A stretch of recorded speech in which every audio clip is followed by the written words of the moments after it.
Hello guys, welcome back to my channel RSK Docent. I am Manit Lamba. आज हम class 11th bio का second chapter biological classification का fifth part cover करेंगे। Now let's start. अब हम बात करेंगे किंगडम प्रोटिस्टा के बारे में। इससे पहले के दो पार्ट्स में हमने किंगडम मोनेरा की बात की थी। अब हम प्रोटिस्टा की बात करेंगे। जो प्रोटिस्टा किंगडम है उसके अंदर हमारे यूनिसेलुलर यूकैरियोट्स आते हैं। यूकैरियोट्स मतलब जैसे हमने देखा था प्रोकैरियोट्स, ऐसे हम यूकैरियोट्स की अगर बात करें तो यूकैरियोट्स मतलब प्रॉपर न्यूक्लियस होता है उनके पास। They have membrane bound organelles. जो प्रोकैरियोट्स होते हैं उनके पास मेम्ब्रेन बाउंड ऑर्गेनेलीज नहीं होती है, सिर्फ एक राइबोसोम होता है। हिस्टोन प्रोटीन प्रेजेंट होता है, एटीएस राइबोसोम होता है and shows great nutritional diversity. Okay, ये जो प्रोटिस्ट किंगडम है इसमें हमारे जो आते हैं ऑर्गेनिजम्स वो एक्वेटिक होते हैं। इनके पास सेल वॉल में भी प्रेजेंट, मतलब हो भी सकती है नहीं भी, मोस्टली ज्यादातर वैसे होती है, लेकिन जरूरी नहीं है कि सबके पास प्रेजेंट हो, नहीं भी होती तो भी प्रोटिस्टा किंगडम में वो आते हैं। इनके पास लोकोमोशन के लिए फ्लैजिला, सूडोपोडिया या फिर सीलिया भी प्रेजेंट होते हैं। They show true sexual reproduction and they, अब देखो हमारे पास जैसे ऑर्गेनिजम्स हैं, they have like if they have no boundary.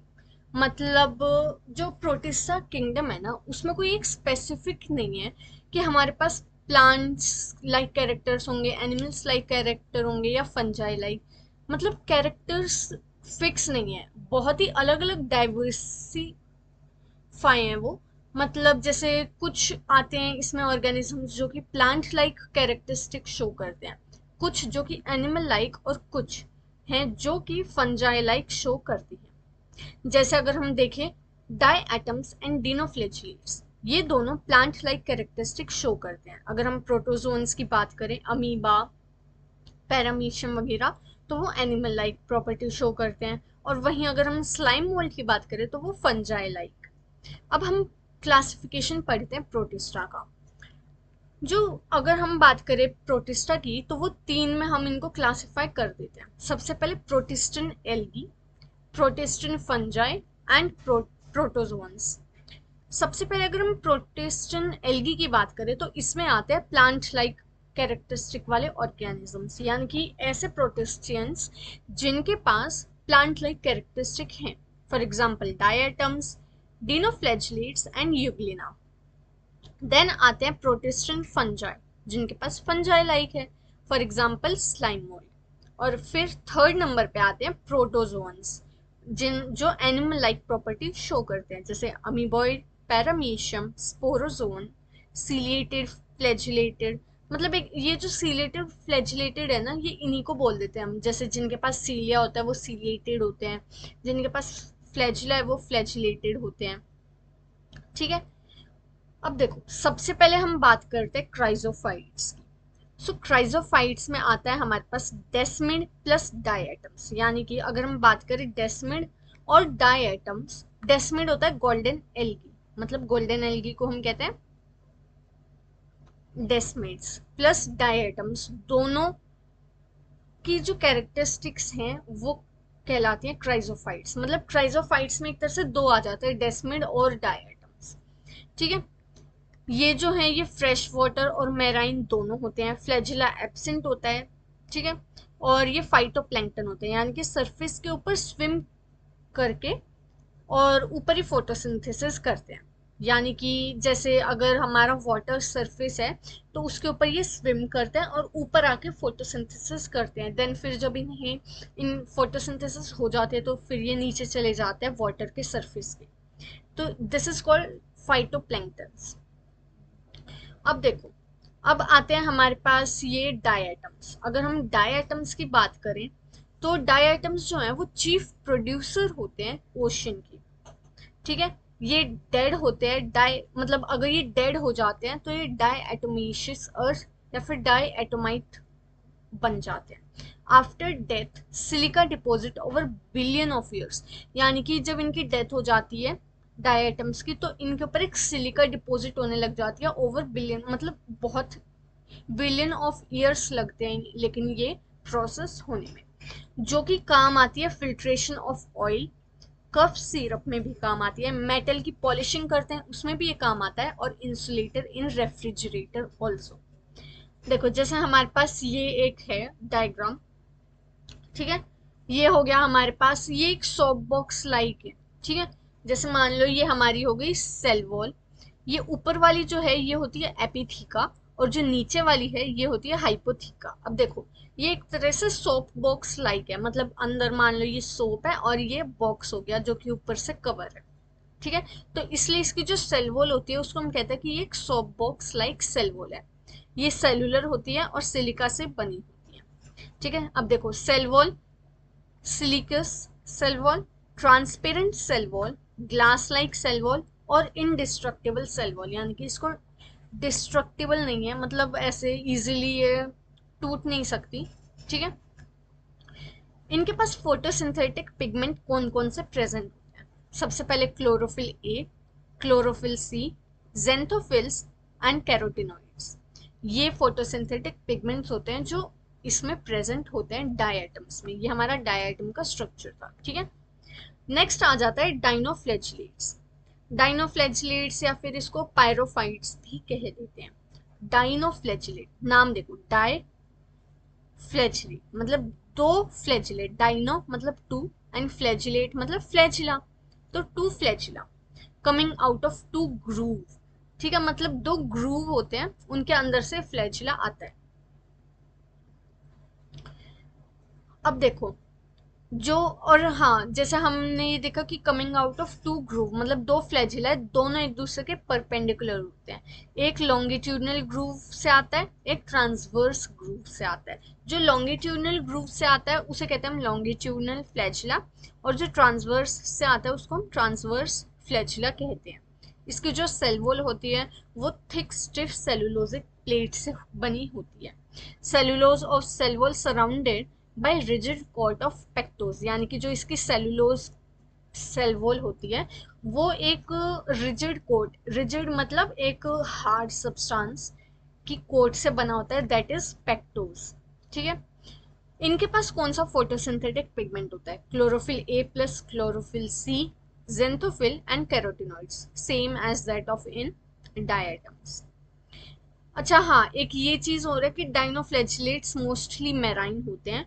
अब देखो ऐसे ना एग्जाम में हमें पूछा जा सकता है, इस चीज में बहुत ही कंफ्यूजन होती है कि मान लो हमें कुछ ऑप्शंस दे दिए, तीन चार डाइनोफ्लैजिलेट डायटम्स, ठीक है, और हमसे पूछ रहे मोस्टली मैराइन कौन सा है, मोस्टली एक्वेटिक कौन सा है, एक्सक्लूसिवली मैराइन मतलब सिर्फ जो मराइन होते हैं उनका कोई एक्सेप्शन नहीं होता, ठीक है। और या फिर हमसे पूछ सकते हैं एक्सक्लूसिवली, हम मान लो मेराइन की जगह हमसे फ्रेश वाटर पूछा जा सकता है, ठीक है। तो इस टाइप के क्वेश्चन बन सकते हैं। मोस्टली मेराइन मतलब जो salty water for example ocean में होते हैं, एंड फ्रेश वाटर जो हमारे स्मॉल ये होते हैं जैसे हमारी पोन्स लेक्स एक्सेट्रा, ठीक है। अब देखो एक आता है रेड टाइड नाम का, इसमें भी कंफ्यूजन होती है, एक आता है रेड टाइड और एक और रेड नाम से हमारा एक और आता है, वो हम नेक्स्ट में पढ़ेंगे। जो रेड टाइड होता है वो हमारा डाइनोफ्लैजिलेट कोज करता है। ये क्या करता है, जो डाइनोफ्लैजिलेट है ये रैपिडली मल्टीप्लाई करता है और रेड टाइड फॉर्म करता है। एग्जाम्पल, अब देखो जो डाइनोफ्लैजिलेट है ना उसके अंदर भी कुछ एग्जाम मतलब उसके एक कैटेगरी हो गई, अब उसके अंदर भी कुछ ऑर्गेनिजम्स होते हैं अलग अलग। फॉर एग्जाम्पल जिम्नोडीनियम एंड गोनियोलेक्स, ये जो दोनों हैं हमारे ऑर्गेनिजम्स जो डाइनोफ्लैजिलेट में आते हैं, एक तरह से टाइप ऑफ हैं ये डाइनोफ्लैजिलेट, ये दोनों रेड टाइड को कोज करते हैं। अब हमारे पास कुछ जो डाइनोफ्लैजिलेट्स हैं वो बायोल्यूमिनेसेंट होते हैं, यानी कि जो लाइट को इमिट करते हैं। फॉर एग्जांपल पायरोडीनियम, नॉक्टिल्यूका एंड पायरोसिस्टिस, ये कुछ एग्जांपल्स हैं। देन हमारे पास कुछ पॉइजनस डिनोफ्लैजिलेट्स भी आता है, फॉर एग्जांपल गोनियोलेक्स कैटिनेला। ये जो है ये पैरालिटिक शेल फिश होती है जो कि पॉइजनिंग होती है, पॉइजन थ्रो करती हैं। क्या नाम है? Paralytic shellfish, Gonyaulax catenella. ये वाला क्वेश्चन ना पूछा जाता है, ये वाला जो डाइनोफ्लैजिलेट है इससे क्वेश्चन पूछे जा सकते हैं, क्योंकि देखो गोनियोलेक्स जो है वो रेड टाइड को भी कोज करती है and it is also a poisoning fish, that is paralytic shell fish. ठीक है, तो ये हमारा अब नेक्स्ट आता है हमारा युगलिना। युगलिना एक स्टेगनेंट फ्रेश वाटर में रहने वाला ऑर्गेनिज्म है। स्टेगनेंट मतलब खड़ा हुआ, नॉट मूविंग, मतलब जैसे हम देखते हैं रुका हुआ, स्थिर। ठीक है, एक तो फ्रेश वाटर, ऊपर से स्टेगनेंट, रुका हुआ पानी। इसमें जो सेल वॉल है वो एब्सेंट होती है बट हैज फ्लेक्सिबल कवरिंग, लेकिन ना फ्लेक्सिबल कवरिंग प्रेजेंट होती है। अब देखो एक्सेप्शन भी होता है इसमें कुछ, वो हमें नहीं पढ़ना। ठीक है, ये एक तरह से एक्सेप्शन ही हो गया, क्योंकि हमने देखा था कि जो सेल वॉल है ना वो हमारे पास प्रेजेंट होती है ज्यादातर, लेकिन इसमें प्रेजेंट नहीं है। It means it's a type of exception. ठीक है, अब देखो ये फ्लेक्सिबल कवरिंग होती है इनके पास एक, जो कि प्रोटीनेशियस कवरिंग होती है, प्रोटीन से बनी हुई, जिसे हम कहते हैं पेलिकल। ये जो है ये सेक्सुअल रिप्रोडक्शन शो नहीं करती, only reproduces bye binary fission. Binary fission मतलब जैसे हमने देखते हैं अमीबा में, राइट, एक डॉटर सेल से, मतलब एक अमीबा से दो डॉटर सेल बन जाना।